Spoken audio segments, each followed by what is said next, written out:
Now, uncertainty about the global economic recovery has overshadowed forecast-beating results at Alstom. The French engineering firm said operating margins will fall to 7 or 8% in the next 2 years. That compares with over 9% last year. Alstom said profits rose 10% to 1.2 billion euros over the full year period.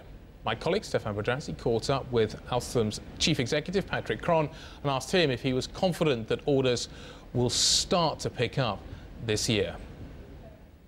We have reached a low point, I would say something like 6 to 12 months ago. The second half of the past year have shown an improvement compared to this low point. Now the question is how it's going to go forward. Several comments. The first one is that medium term demand is good. There is a need of infrastructure and we are confident that we are well positioned to take advantage of that.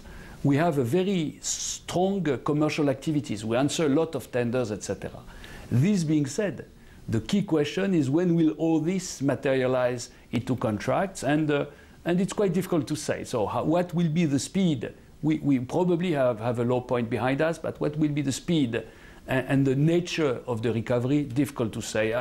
I'm not expecting the first half, for instance, of this year to be the greatest vintage of Alstom's commercial activity.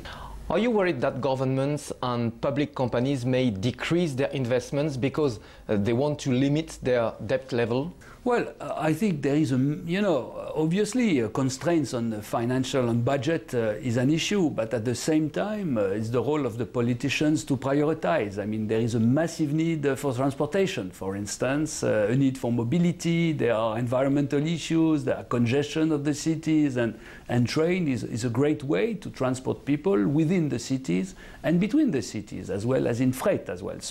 So you cannot on one hand take commitments for global warming, take commitments for the environment and discard the sustainable way of transporting goods and people. But what about Greece, Spain, Portugal? These countries may need some investment, but just they cannot afford it.